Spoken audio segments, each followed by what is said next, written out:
I don't want no oil spoiling my shoreline. I like fish much better than crud. I like birds and things creeping and crawling. Won't trade no more oil for blood.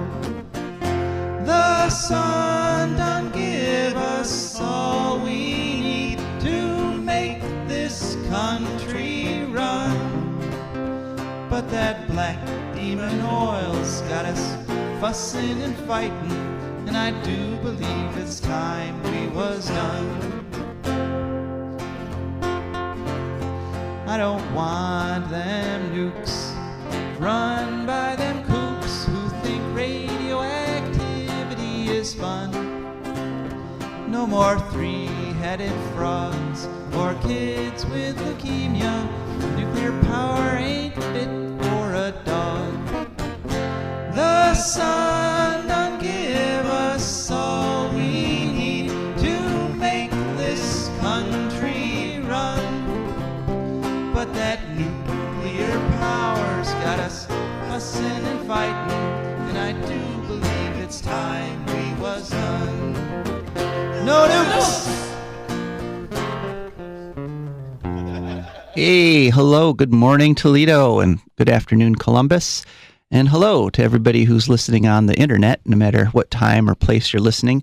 This is Joe DeMar, and you are tuned into For a Green Future. For a Green Future is a program where we look at ecological and environmental issues. We look at them from a perspective of how it's going to help you, how it's going to affect your pocketbook, your health, and your happiness.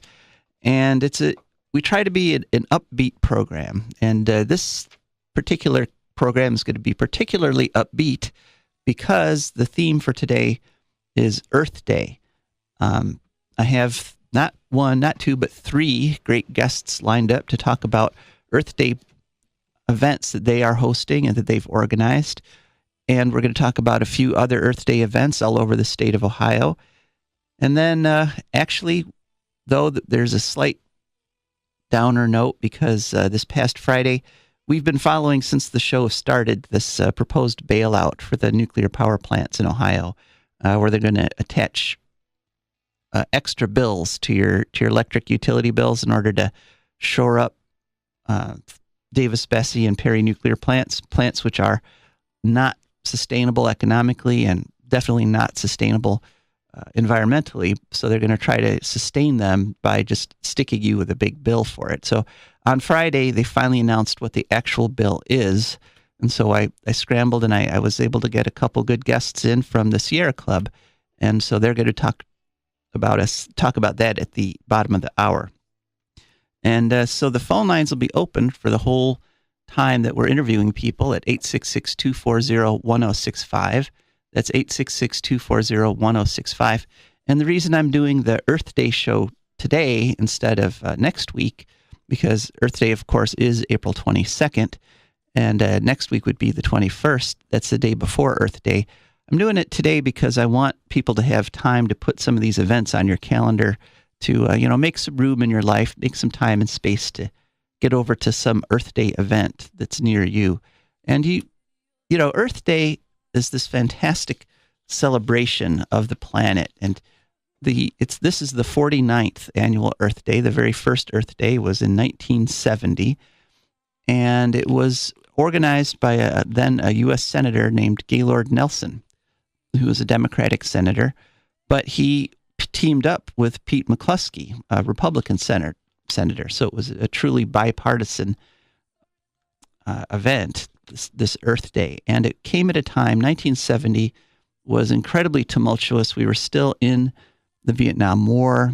People were literally at each other's throats. There were huge protests in the street. The country seemed like it was falling apart. But this holiday, Earth Day, brought literally everyone together.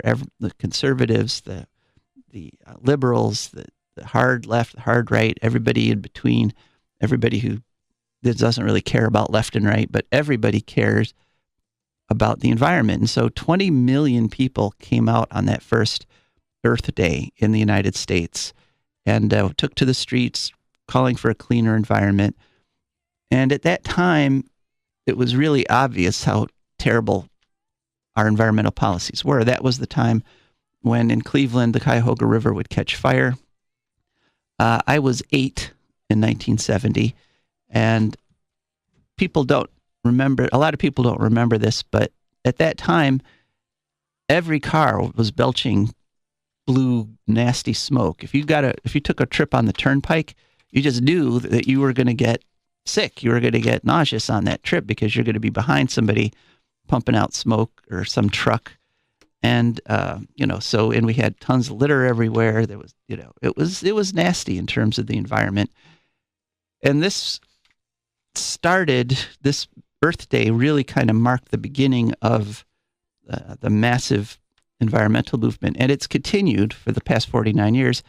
Right now, the estimates are that about 1 billion people every year celebrate Earth Day in one way or another. So it's become the largest quote unquote secular holiday in the world, and that's a great thing. We should celebrate the Earth because it supports us all the time. And humans, when you're in the environmental movement, you get hit with just one thing after another, and it can get really depressing because the attacks are on so many fronts, and there's so much we have to protect and preserve and enhance and grow. But humans have this deep need to party. We have a deep need to get together with each other and just have a good time and just forget about all that stressful stuff for a little bit. And Earth Day does give us this opportunity. It's not just a day to, wring our hands and worry over what's happening to the planet. It's a day to celebrate the planet. My wife and I, for the past 8 years, we've had an annual Earth Day party at our house, which is a lot of fun. And I think Earth Day has become my favorite holiday because everybody can celebrate it. Doesn't matter what your religion is. It doesn't matter where you are on the socioeconomic scale. And so one of the things I'm asking today at 866-240-1065, call in with your memories of Earth Day. Have you ever done anything for Earth Day? Do you remember it when you were a child? Do you still observe it? Are you planning to go to any Earth Day things? Do you have an Earth Day event you want me to mention on the air so that people know about? 866-240-1065. We're going to open the phone lines up in just about 2 minutes here. But unfortunately, I have to cover a little bit of environmental news. The Trump administration is at it again. This past week, they came out with a proposed rule, a proposed unrule, a proposed lack of rule. The EPA director, who is a fossil fuel lobbyist, wants the EPA to stop regulating mercury emissions. Yes, that's right. Mercury, that toxic, poisonous metal. Right now, there's rules in place, and there are pollution control technologies in place that remove mercury from smokestacks on coal plants before the smoke carries that mercury out into the environment. This is a great thing. It doesn't add. It adds very little to the cost of the coal, burning the coal, and when you subtract out the cost that the damage the mercury would do in the environment to human beings, it actually saves money. It's a great thing, and it's a necessary thing.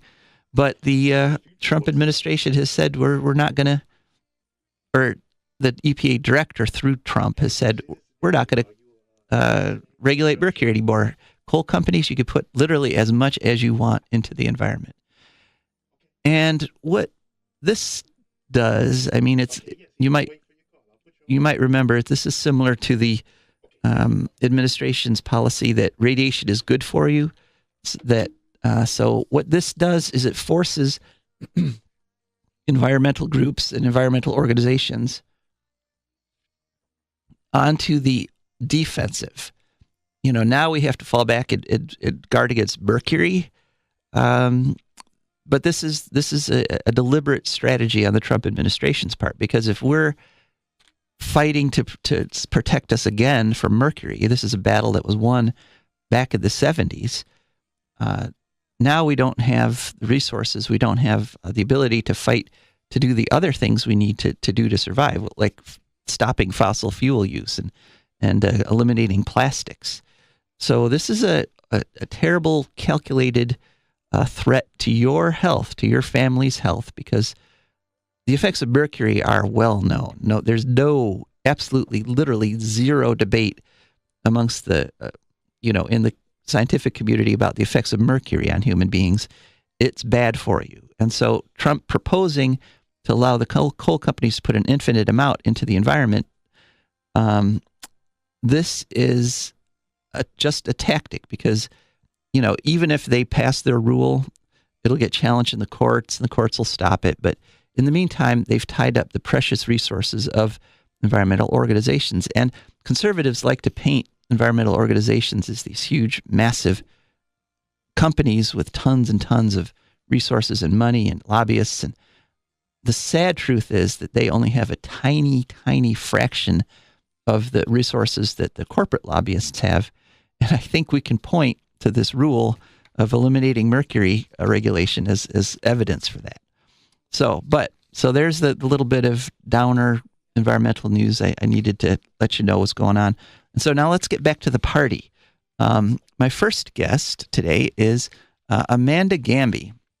Amanda is the sustainability director for the City of Bowling Green, and the City of Bowling Green and the Wood County are teaming up with the Montessori School in Bowling Green to do a big Earth Day event. And hi, Amanda, are you on the line with us? I am, Joe. Good morning. Good morning, and thanks for being on For a Green Future. Thank you for inviting us to share our event. This is a really good opportunity for us. Yes, and so please do. Let's start out with just the time and the place and the who, what, where. Sure. This is actually the 10th annual Community Earth Day celebration. It'll be held on Sunday, April 28th, from 2 to 4 p.m., and we hold the event at the Montessori School of Bowling Green, which is on Sandridge Road. Actually, their parking lot shares an entrance area with the Slippery Elm Bike Trail. So many folks are familiar with that local gem. So that gives you a good idea. That's a great trail. I go on that trail all the time. Yeah. Yeah, and so we selected that location for a couple of reasons. A few years back, there were two large groups who were doing very similar events. And we very quickly realized that we were all competing for the same common goal and for the same common attendees. So we pulled our resources and we joined together to create one giant event at the end of April, as you mentioned earlier, sort of as a party, as a celebration of just all of the work, all of the education opportunities, all of the volunteer opportunities, all of the other smaller events that have taken place throughout the entire month. We wanted to have it on the last Sunday, a big celebration that just celebrates all of those efforts and bring everybody together for one last Earth Day celebration, one last party. I like that description that you used. So now there's actually between 15 and 20 different local organizations who come together for that day, and just activities galore for families. It's just kind of one of the rules that we have. You can't just stand there and pass out brochures. You have to have an interactive display and something to learn and do. So, Oh, that's great. Can you? I know you might not have time to do all 15, but could you list off a couple of them just to give people an idea? Sure, absolutely. Wood County Park District, they are one of my favorite displays at the events because they started bringing their archery equipment. Ooh. And so they'll actually set up archery right on the ground, often an area where people can actually try their hand at archery, maybe for the first time. And so that's added a little bit of excitement. The Wood County Solid Waste Management District a few years ago purchased a giant earth ball, which is actually about 5 to 6 foot tall. So the kids just have a blast rolling that ball out in the backfield. So that's always a huge hit. Oh, yeah. I actually once upon a time owned a giant earth ball.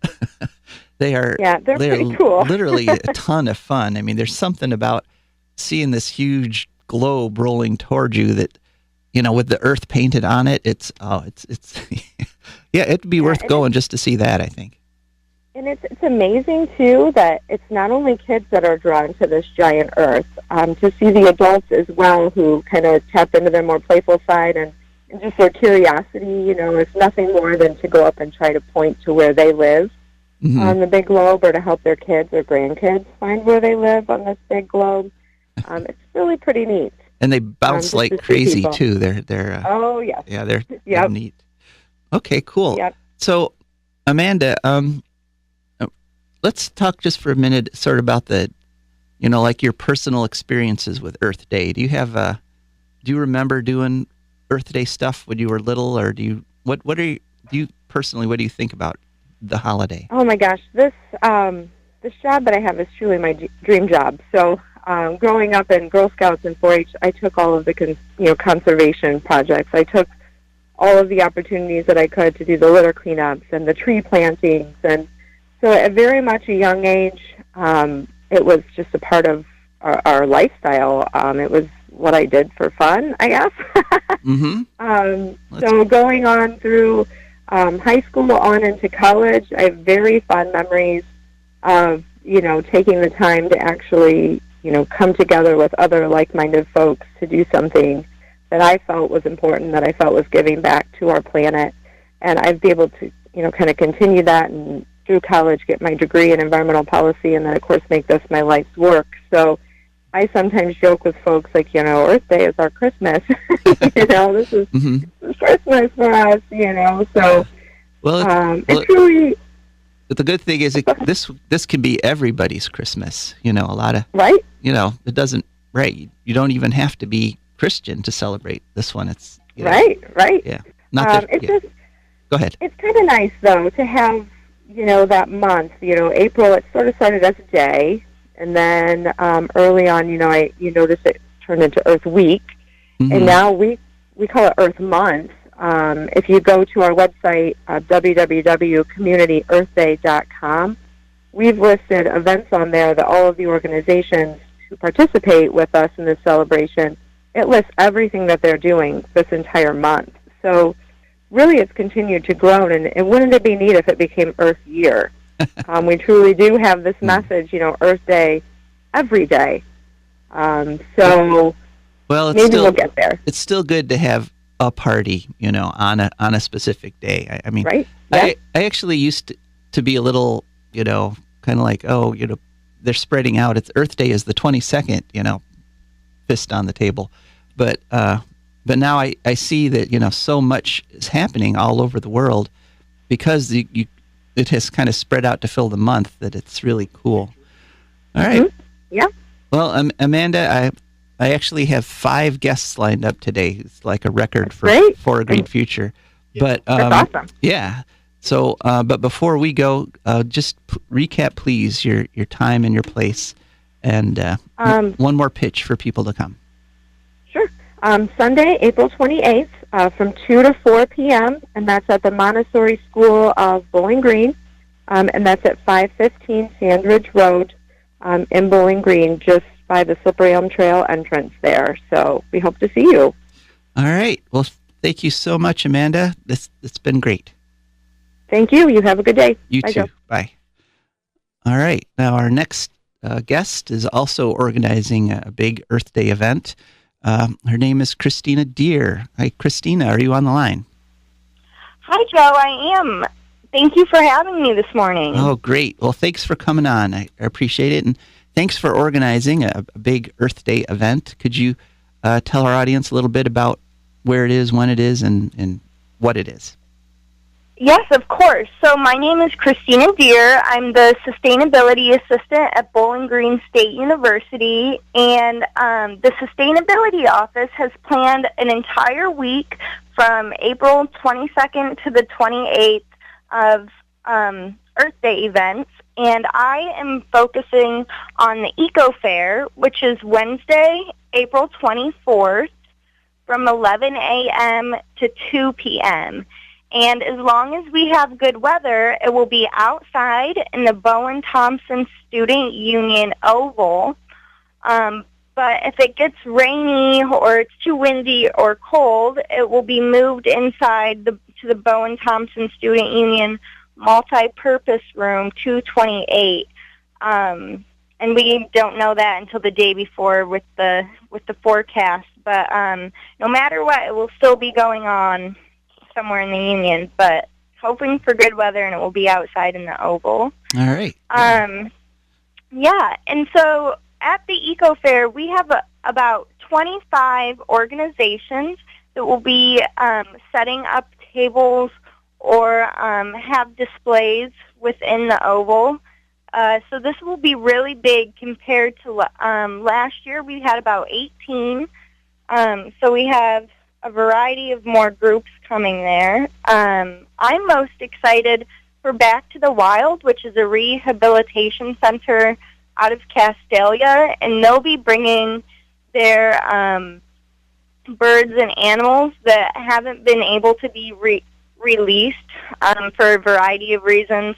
I know that they have a blind eagle, and so they would show her off when you went to their facilities. I don't know if they'll be bringing their eagle. That's kind of large, but that'd be cool. But they will have some animals there. Yes, they will have some animals for sure. I thought, how cool would it be if they brought a falcon for the BGSU Falcon? Oh, yeah. I actually saw, not everyone knows this, I guess, but in Bowling Green, the school bird is the falcon at BGSU. And, yes. And the city of Bowling Green actually has falcons nesting in their clock tower. Yeah, they have a live feed, a live camera to watch them. I think that's so cool. Yeah, and I actually, for the first time this year, I saw the falcon yesterday when I was out walking, out hunting. So, how cool. So, I don't think I've ever seen it. Oh, really? Of course, other than on the live feed. I do check that sometimes. Yeah, they're really cool, the way they just sort of glide along, and then they can just zoom in on a dive. It's like amazing. They are cool. Okay. So I thought I would tell you a few other organizations that would be there. Okay. Not all 25, but we have Rhyme Produce Farms, which is a local produce farm. Of course, it's more sustainable to buy and support your local farmers than going to the grocery store and buying produce that was shipped from out of state or out of really country. Anywhere. Yeah, really anywhere. A lot of them are out of the country. Mm-hmm. And then we will have Millennials for Environmental Justice, which is a brand new nonprofit group started by a BGSU alumni. That's an interesting name. Yes, yeah. Hopefully we can get a lot of people, young people, active in the environmental justice discussion. Mm-hmm. We have the Environmental Action Group. Mm-hmm. Save Maumee will be there, which is a grassroots organization that's meant to preserve and protect the ecosystem of the Upper Maumee River. Mm-hmm. Mm-hmm. Wow, so a lot of... Yeah, go ahead. Mm-hmm. Oh, yeah, I was just going to continue going. But yes, we have a lot of organizations from the surrounding area. It doesn't just have to be... right there in Bowling Green. We even have the City of Toledo Environmental Services coming. Okay, cool. So there's a large range. Another go ahead. Cool thing we have going on, because we want to serve all of the campus, all of students, and the BG community, is an electric car show. So we'll have a Tesla, a Volt, we might have a Prius there. Nice. We'll open those up for people to look at. Yeah. Cool. So now, Christina, you are actually, I'm pretty sure, too young to remember the first Earth Days or the... Yes. Well, that was in 1970, so right. I was not born yet. So what do you think, as a millennial, Earth Day was already there when you came on the scene. What do you think about Earth Day? Do you have any memories of like particular Earth Day things that impressed you over the years? Right. Well, so the first Earth Day, if I'm correct, which I believe I am, was April 22nd in 1970, and I know just from all my environmental history classes and just personal interest that everyone across the nation was fighting for, protesting for clean energy and clean resources, less pollution, and while we've obviously evolved, I think we're still fighting for those things, and I think Earth Day is a great time to all come together and make sure that our voices are heard still, and that we are still teaching kids that obviously the millennial generation, making sure that they know all of their rights to a clean environment. Yeah. But I honestly, personally do not remember any specific Earth Day event that I was involved in. I was involved in 4-H and Girl Scouts, so I always remember doing something outdoors to help clean up the environment, but nothing specifically labeled for Earth Day. I do remember every year my local fire department would plant trees for Arbor Day, which is just a few days after Earth Day. So surveys say that the millennials are the most concerned about the environment as a group. Do you think that's accurate? Is it, amongst your friends and acquaintances? Oh, yes, we are all concerned, especially about climate change. That is such a looming threat over our generation that we are having to clean up past generations' kind of mess. And so, definitely. Yeah. We are discussing it.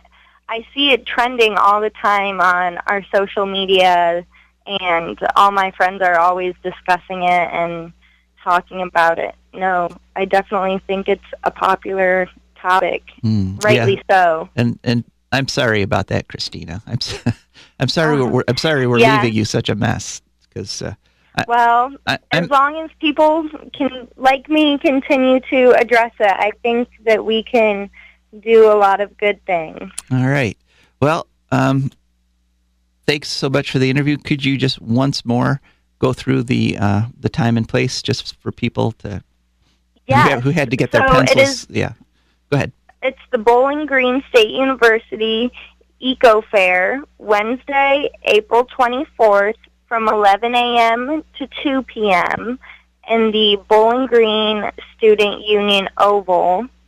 And if it's rained out or too windy, it will be that same time and date, just in room 228 of the Student Union multipurpose room. All right, Christina, thank you so much for joining us. Yes, thank you. You too. Have a great day. You too. Bye. Yeah, and these events that we're talking about today, I just sort of took a random sample from Ohio. There's literally hundreds and hundreds of events all over the state, and so I just kind of wanted to capture the sort of the sense and the enthusiasm of some of the people that are organizing these events.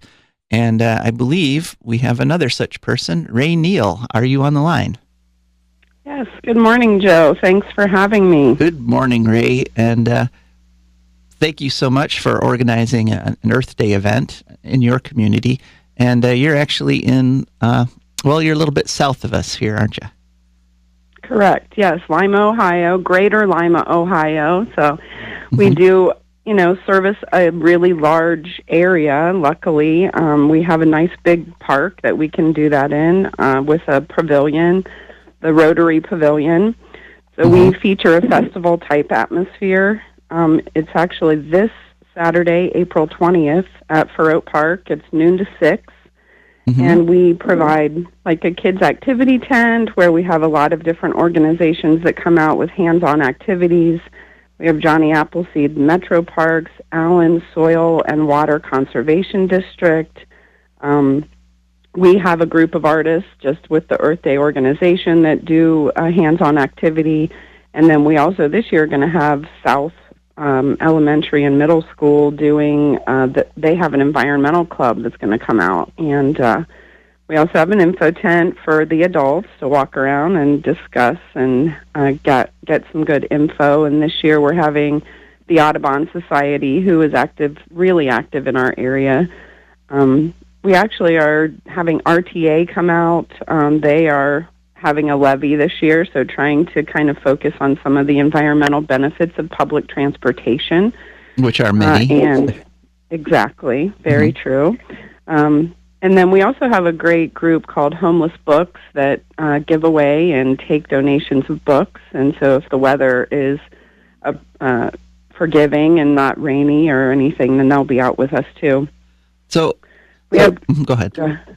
We also have music, so there'll be music throughout the day on the stage as well as speakers, and we focus on environmental topics and, just personal choices that really do make differences. And really, although I've tried in the past to make it be somewhat anti-political, in today's age, we really can't continue to do that with what is happening in our, government at this point, and how federal lands and public lands are being continued, to head down that path that Christine was mentioning with the coal and the, pollution and just things that we can make a difference with, we can change. And now that we know that, we have to work towards that.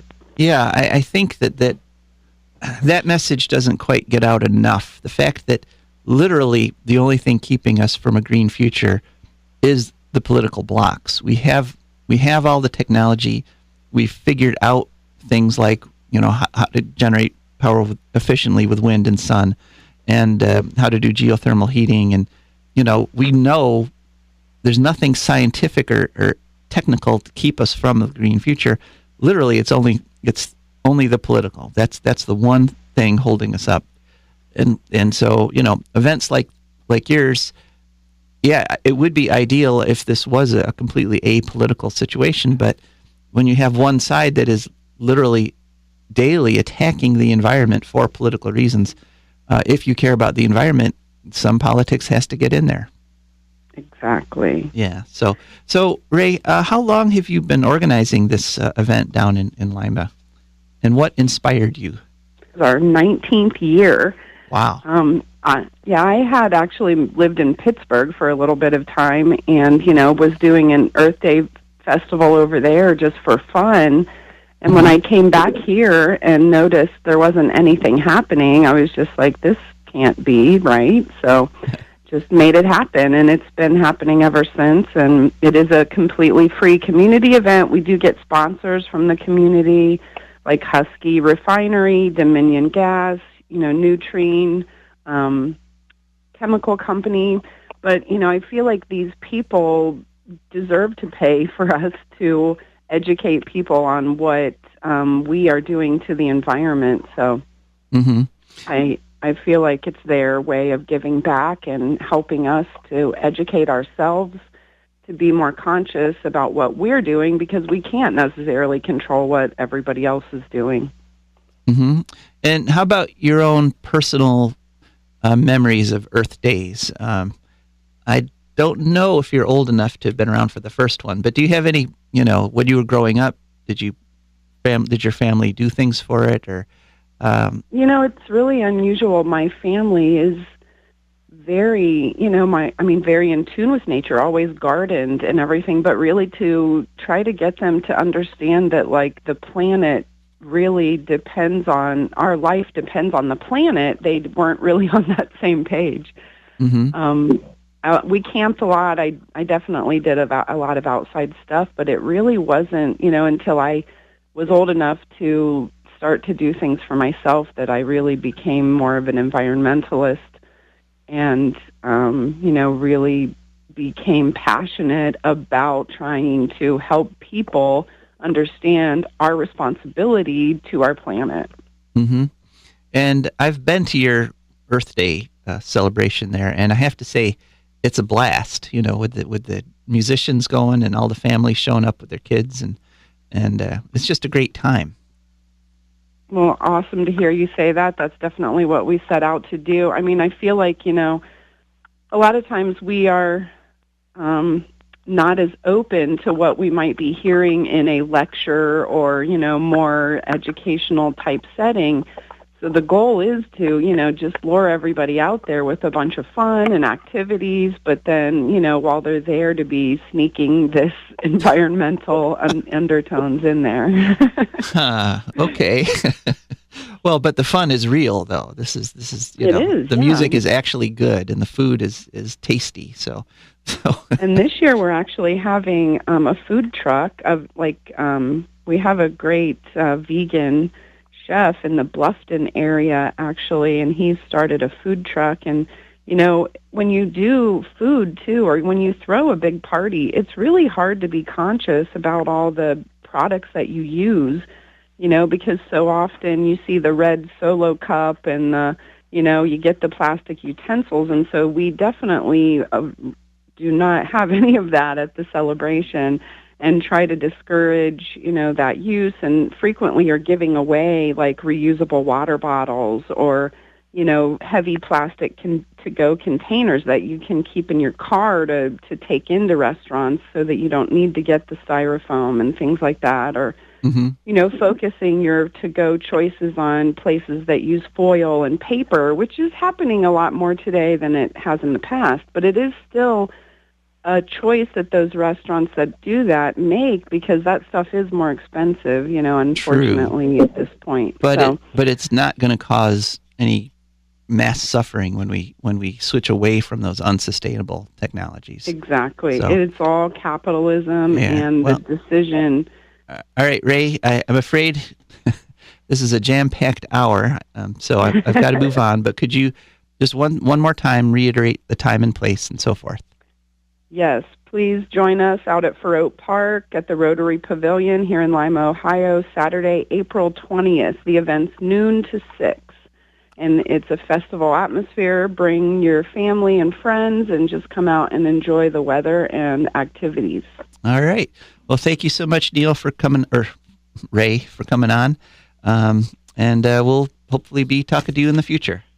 Yes, sounds good, Joe. Thank you so much, and thanks what you're doing. Have a great day, everyone. Okay, bye-bye. All right, so there's 3 women organizing celebrations for the Earth, for Earth Day, and, it all sounded great. And so we are, though at 8:38, we're booking right along. We still have 2 more guests lined up, and they're on the line, but we're not quite going to go to them yet, because since this is a commercial station and For a Green Future is a commercial program, we've got to hear from our sponsors. One of our sponsors is the Wood County Park District. The Wood County Park District is a natural resources conservation. They protect natural spaces, maintain quality green spaces, provide engaging programming, and teach people to love and respect nature. They restore wildlife habitats, and they lead outdoor adventures. And they lead those adventures in 20 parks and nature preserves around Wood County. And every one of them is open from 8 a.m. to 30 minutes past sunset every day of the year. So come on down to the Wood County Park District. There are few events they're having. Of course, they're co-sponsoring the Community Earth Day that Amanda talked about. They're also, this Tuesday, April 16th at 7:30, they're going to have a Conservation Volunteer Day at Otsego Park. And you can register for that event at wcparks.galaxydigital.com. Then also on Saturday, May 11th from 9 a.m. to 2 p.m., they're having their annual plant sale. That's at the Park District headquarters on Mercer Road in Bowling Green. And they're selling all native plants that were grown in local nurseries using seeds from local plants. So they're genomic. We're not bringing in plants from outside. If you don't want to go get your hands dirty, you can just stop in at the Friends of the Parks Nature Photo Exhibition, which is at the Four Corners Center in the city of Bowling Green. And that lobby is open from 9 a.m. to 5 p.m. You can just go right in there and look at some beautiful pictures of nature if for some reason you don't want to get out into it.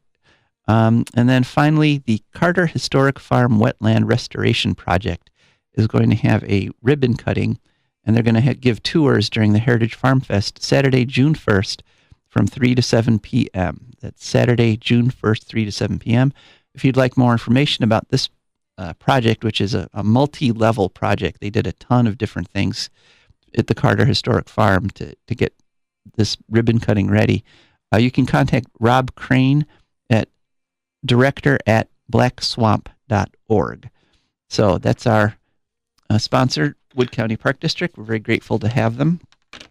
And our other sponsor is Deehr Consulting. Deehr Consulting is a computer consulting business. They will come out to your home and they'll help you back up your computer. They'll help you install new software. They'll help you pick out a new computer. If your old computer is finally given up the ghost, they'll help you get the right computer for you. Because, if you're someone who only does email, you don't need a state-of-the-art graphics card. They'll help you pick out a affordable computer that'll do what you need it to do. And the ways to contact Deehr Consulting are on the web at deehrconsulting.com. That's DEMARE, the word consulting.com. Or you can call or text them at 419-973-3000. That's 419-973-3000. Deehr Consulting are our other sponsor for this hour. So, I'm hoping that you guys got a little bit of that party feel, that party atmosphere in the first half hour of the show. Unfortunately, we have to come down a little bit here and deal with a serious issue. The Ohio State Legislature finally released their plan for bailing out Davis-Besse and Perry nuclear power plants, and it's a terrible plan, and it's one that has to be fought. Unfortunately, the Speaker of the House says he wants to ram this through and actually have the vote on it by May 1st, which gives us very little time to react. And I think that's his idea. But I have on the line two special guests, Pat Marida and Ned Ford, both with the Ohio Sierra Club. Hi, Pat and Ned, are you with us? We are. All right. Hi, Joe. Thanks so much for having us. Well, thank you.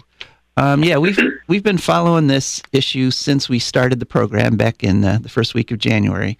But Ned and Pat, could you kind of catch us up with what happened this past Friday? Well, I'll go ahead. House Bill 6 now is this new bill, and it would bail out First Energy. So First Energy is the energy supplier for Northern Ohio. But this bill looks like it's going to charge $2.50 for each residential customer all throughout the state of Ohio, even people that are not served by First Energy. And it will, looks like it will cost, the numbers that have been bandied about in the past and currently since the bill has been released is amount to about $300 million a year for a sort of indefinite period of time, sort of postponing the inevitable, which will happen at some point when the subsidies stop. First Energy is trying to declare bankruptcy right now, so we're actually bailing out a bankrupt company. And this bill is titled the Ohio Clean Air Program. And nowhere in the bill does it mention nuclear power, or, So it's very, very deceptive. So it's this kind of sneaky and underhanded way to just give money. And that's an interesting aspect, that they're going to essentially tax without representation everyone in the state of Ohio, literally everyone in every business, to keep this going. Ned, could you add something to that? Yeah, Joe, I'd make a couple extra points about this. This is a fee on electricity. It is, I would say a tax is a fair term, but it's imposed at a flat rate. So a residential customer who uses $50 a month is going to pay the same $2.50 as somebody who uses $500 a month. It's not fair. It's not equitably distributed. And although the bill does mention other forms of generation, it puts a lot of barriers up that I can't interpret the bill to make any path for coal or wind or solar to receive this supposed clean energy subsidy. It seems to be designed to feed the nuclear plants some money. I've been working with legislation for 35 years, and this is one of the worst written bills I've ever seen in my life. Well, that's impressive that they've managed to lower the bar on legislation so badly. So now you mentioned that residential customers are going to pay $250, but actually this is going to hurt businesses and industry more, isn't it? Well, it has a higher fee for commercial and industrial customers, but given how much larger those customers are, I think that the fee will be regarded by the business community as equally disproportionate, because a small store, a neighborhood grocery store or something, is going to pay the same fee as a huge industrial office building, commercial office building. Industry pays a higher rate, but in proportion to their consumption, it's much smaller. I think they will object to this. I hope they will. Let's get a little history on these plants. These plants went into the rates, went into operation late 80s and early 90s. Most of your listeners are going to be aware that during the Great Recession, Cleveland, Toledo, Youngstown, and Detroit had some of the highest home foreclosures in the United States. And the reason for that is very simple, that these nuclear plants were sucking so much money out of the economy in northern Ohio and in Detroit that the economy in these communities was already in a recession when the Great Recession came along. So we have paid a very high price for these nuclear plants so far. They've reached the end of their useful life. Now they're trying to prop them up. They need to do billions of dollars worth of repairs, and they don't need a couple $100 million a year for a couple of years. They need it for 30 years. Well, and they're not required by this bill to take this fee and use it to fix up the plants, though, are they? They could literally do whatever they want with that money. Well, Davis Bessie is famous for, the hole in the head where almost was eaten through with boric acid dripping onto the reactor head. Ate a football-sized hole in it with only like an eighth of an inch of stainless steel left between Davis Bessie and disaster. We covered that in our the second episode of For a Green Future. So if someone wants to go listen to the podcast or go to our YouTube channel, you can hear the gruesome story in detail. We almost lost Northwest Ohio because of this nuke plant, and also Lake Erie and a big chunk of Michigan would have been gone too. But yeah, go ahead. And our legislature, the legislators know that. They're aware of safety issues at Davis Bessie. They're not very aware of all the safety issues.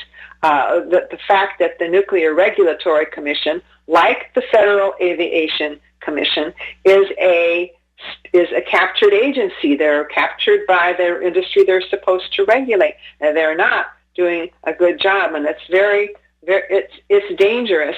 The shield building at Davis Bessie is cracking and needs serious repair. They attempted, First Energy painted it like almost 40 years too late, but they painted in water inside this concrete shield building. So now every time it thaws and freezes, the cracks lengthen by about an inch or an inch and a half. So there's great danger of that concrete falling. And this... Joe, I'd like to change the conversation for a second. There's a part of this bill that is particularly dangerous because very few people understand what it is going to happen when the bill eliminates the standards that Ohio presently has for wind and solar and energy efficiency. I lump those together because they were all passed in a bill in 2008, and they have very different implications. The efficiency programs are what I've spent my life working on. I thought a long time ago that if I was going to do good for the environment, I probably ought to look for stuff that also saved money. And that's been a theme for me. For the last 30 years, all I've been able to do in Ohio is promote energy efficiency. And not until the last couple of years has wind and solar gotten cheap enough. But the efficiency standards in Ohio are very mature. We have spent $1.5 billion over the last 10 years, and we have created energy savings that are worth well over $5 billion. Mm-hmm. This and created jobs too.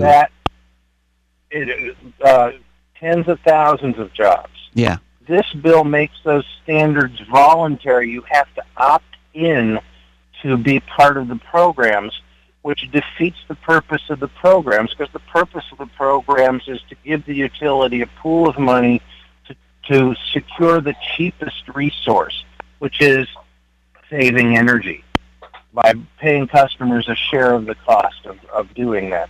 Or a lot of the programs these days, the customer isn't even aware that they're going to the store and buying a light bulb. The light bulb is partially paid for at the wholesale level by the utility. And this is happening across the state of Ohio. Millions of light bulbs every year, and we've saved billions of dollars so far. By making this program voluntary, most people will not check the box, not send the letter, and it will take away the funds that the utilities are using to save all this money. And this will actually literally cost more than the bailout. And it'll put thousands of people out of work too. This is true. Yeah. So they're taking an existing program that works. They're eliminating that. Then they're taking this, adding this new fee on everybody's electric bill, and they're giving that basically as a blank check to the utility companies that have nuclear plants, not even the ones with solar and wind. And so, in other words, this clean air bill is actually, literally a destroy the environment bill with a nice name.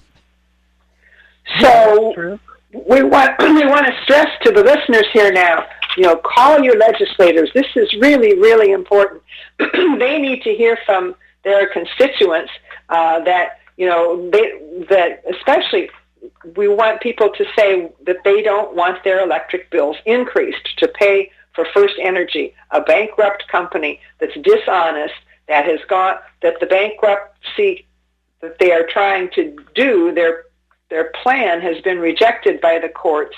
It was their bankruptcy plan was challenged by the Securities and Exchange Commission. It was challenged by the Nuclear Regulatory Commission, the U.S. EPA, not to mention environmental groups.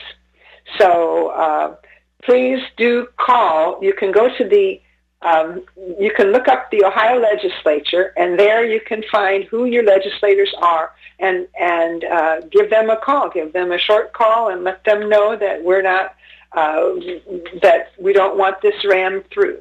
Well, I have a little tiny bit of... Hold on a second. I have a little bit of tiny good news on that. In Bowling Green, we literally just had a new representative to the Ohio House appointed by the Republican Party, and I have called him, and he actually is opposed to this bill. So believe it or not, there's one in opposition. There may be more. So go ahead, Ned. Yeah, I think there are more than one. There really is not much in this bill for anybody who doesn't live in First Energy service area. It's just an added fee on your electric bill to support people who live somewhere else in Ohio. And it's not... 20 years ago, the state of Ohio deregulated. They told the utilities to separate their distribution from their generation, and it pushes the generation aspect of the companies into a competitive market. And it was part of a national move, and what we have today is the most bizarre situation I've ever imagined. One Ohio utility to the south of First Energy is American Electric Power. They are trying to get Public Utility Commission approval to reduce their rates to build wind and solar. And then First Energy is trying to get approval to raise rates to keep their existing nuclear plants going. Yeah. What's wrong with this picture that the lawmakers don't get? You know, it's funny. We fought the Davis-Besse relicensing I guess it was about 6 or 7 years ago, and we got experts in the NRC hearings. We laid out for First Energy. We said, you can make more money, you can make more profit by closing Davis-Besse and switching to wind and solar. And, you know, they just ignored us. They went all in on the nukes, and then they went bankrupt. And so AEP is doing what corporations are supposed to do, kind of changing with the times, which is great. But, well, all right, guys, I wish I had the whole hour to talk with you folks, but we got to move on. So Pat and Ned, thanks so much for joining us. And, you know, I guess you want to make one last appeal to everyone. So, well, call your legislators and say no to the First Energy bailout. Yeah. Okay, great. Well, thanks so much for joining us, and you're welcome. And hopefully we'll talk more in the future. Thank you very much, Joe. All right. Well, there it is. A lot of people had to call in. This was kind of like this choreographed ballet, and we got everybody in, and everybody. It's kind of amazing. But one thing that I know some of you are probably waiting for, speaking of the future, one of our regular features on For a Green Future is our letter from the future. My great-great-granddaughter, Marie I, will be living on the Kola Peninsula, and they're doing a project to get rid of the nuclear waste that we're generating today. She lives in the year 2299, and they're going to insert that waste down into the mantle.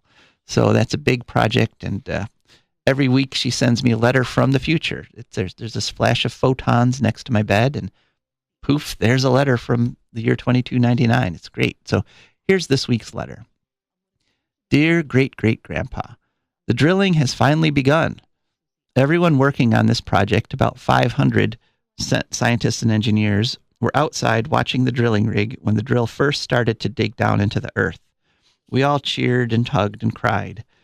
It's so strange that we're using drilling rigs and technology that was used to drill for oil in your time to solve the technology that nearly destroyed the earth to finally solve the problem of nuclear waste. So now I am very busy. I have to monitor the bacteria populations as the drill goes deeper and deeper into the earth. That busyness has helped me avoid my personal dilemma. Igor has asked me to marry him, but I definitely still have feelings for Michael. This past week I confided in my roommate, Susan. She didn't hesitate. She said I should pick Igor. She went on and on about how romantic it would be to be married to an authentic Sami tribesman, and she showed me that Igor is actually a celebrity. More than 1 million people follow him on the net every day as he follows the caribou on their annual migration. But I don't want to be married to a celebrity. I'm not some character in a romance novel. This is my life. Now I'm more confused than ever. This week I avoided both Michael and Igor. I had my work as an excuse, but things are going to have to come to a head soon. Anyway, thanks for letting me vent, Great-Great-Grandpa. Hang in there. The green future is coming. Love, Marie I. So that's a great letter, and we've used up our whole hour. Thanks so much for listening. I really appreciate it. This is Joe DeMar signing off.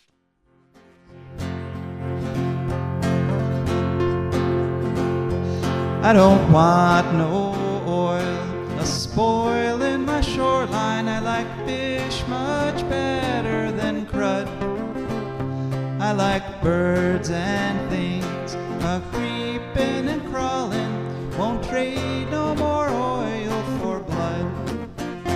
The sun done give us all we need to make this country run. But that black demon oil's got us fussing and fighting, and I do believe it's time we was done.